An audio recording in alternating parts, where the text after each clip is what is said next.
Good morning, students. Welcome to our class From Home to Home.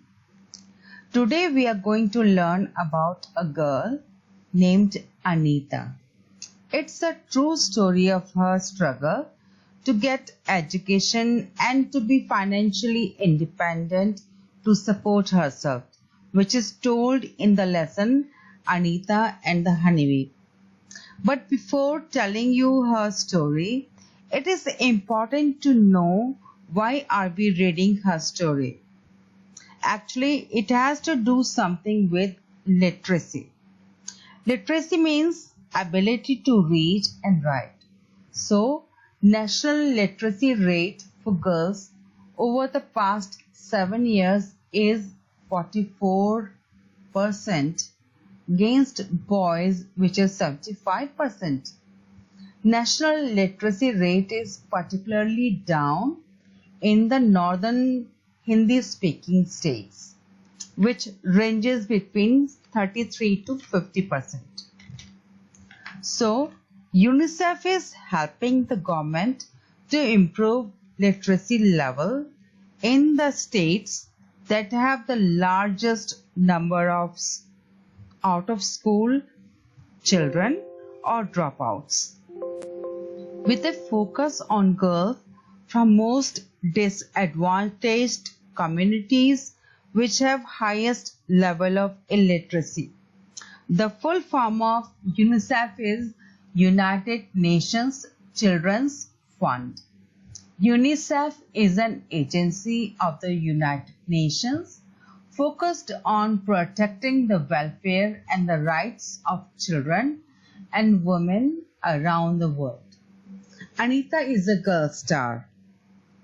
Now, you will be asking, what is a girl star? Girl Star Project is a series of films which documents stories of girls from the most disadvantaged communities across 5 northern states who, through attaining education, have managed to break the shackles of socio-economic constraints to make a success of their lives and become a role model in their communities and inspire other girls to pursue education. Here is the story of Anita. Anita Kushwaha lives in a village called Bochaha in Muzaffarpur district in Bihar. In her childhood, she used to graze her goats, but she always wanted to go to school. One day, she saw a school and sat there in a classroom with other students. Looking at her interest, the teachers there persuaded Anita's parents to let her study. Education was free up to 5th standard then. Now it's free up to 8th standard. Anita supported herself by giving tuitions to younger children. Then she came to know about beekeeping. She managed the initial cost to buy 2 boxes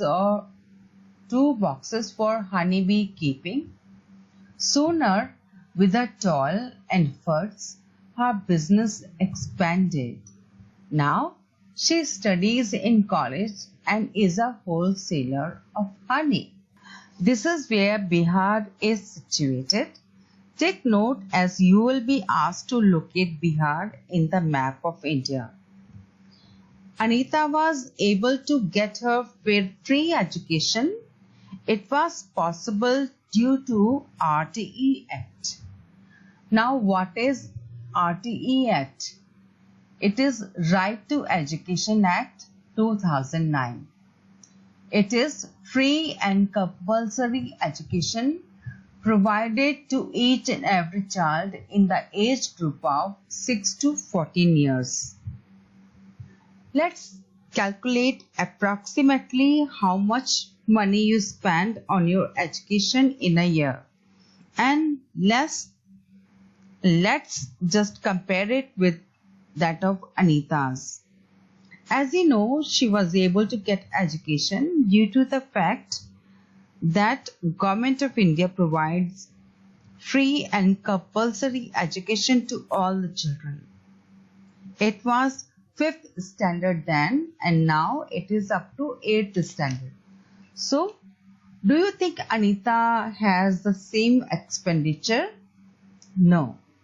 She struggled to get her basic needs fulfilled. So, let's calculate. You pay for your school fees in a year, it is 7,200. Newspaper, it is for around 400. Travel to and back from school, it is 12,000 approximately. Notebook, 500. Stationery cost, 250 rupees. Uniform, 2,000. School bag, 350. Lunchbox, 60. Water bottle, 100. Shoes, 500. Pencil box, 75 rupees.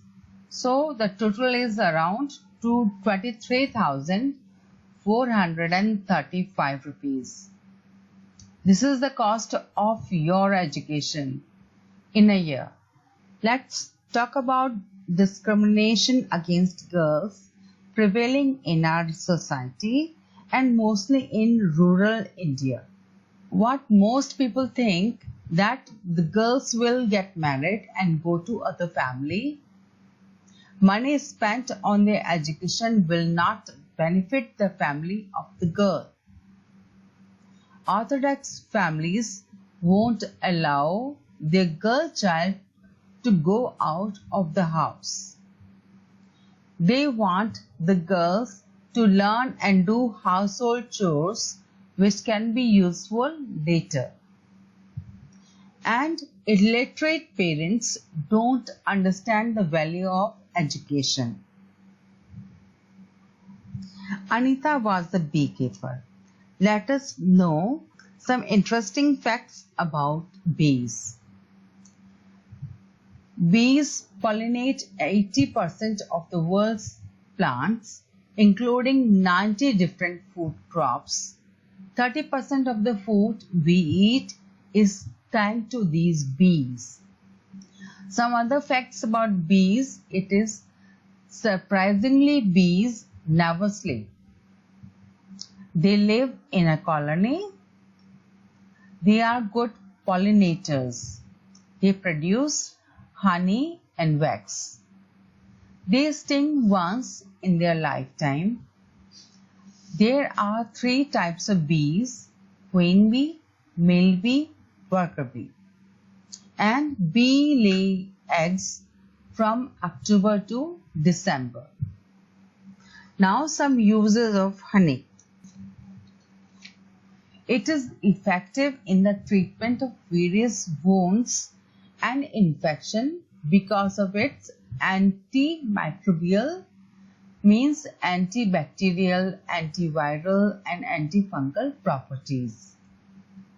It is also considered an antioxidant. This means it allows the blood to circulate better and provide more oxygen to areas of the body such as the brain. It can also be used externally to promote healing when applied to wounds. It has also been effective in its use to treat burns. It contains a variety of sugars and minerals. It is a good preservative. This is the view of a beehive. One cell of a beehive is called honeycomb. It is a close-up view of a honeycomb. Bees keep their eggs, larvae and pupae in the honeycomb. They also store honey and pollen in them. These are the pictures of boxes for beekeeping. Anita started her honey business with the help of these boxes. Here is a picture of a beekeeper. Here you can see a close-up picture of a bee sucking nectar. As you can see clearly, that bee is quite hairy. So the pollen gets stuck on her hair, hence bee helps in pollination. Honeybee is an insect. Let's learn something about insects. They fly through the air, crawl on the earth and swim in the ocean. Many people are afraid of insects. However, although they are generally considered to be unwanted pests, insects play a vital role in maintaining the health of the planet. Not all insects are useful like bees. Some are harmful also. Locusts can devastate a farmer's crop in only a few hours. Parasitic insects feed on human blood and can transmit dangerous diseases to its host. Fleas were the cause of the medieval Black Plague.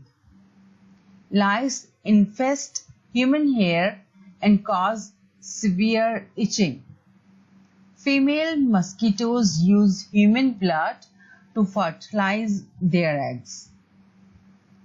Mosquitoes are known to transmit diseases such as malaria and the West Nile virus. Now some useful insects. Many insects are actually beneficial to mankind. Insects such as dragonflies, ladybugs, and mosquito hawks eat less desirable insects like mosquitoes and aphids, keeping the pesky population under control. Although their vicious sting has given them a bad reputation, bees supply us with honey and wax and are responsible for pollinating many of the flowers that gives us food. As we have studied that there were some animals who are now extinct due to loss of their habitat. Insects have the same case. Numerous species of butterflies, beetles, grasshoppers, and ants are extinct due to loss of their habitat. That's all for this lesson, children. Stay home, stay safe.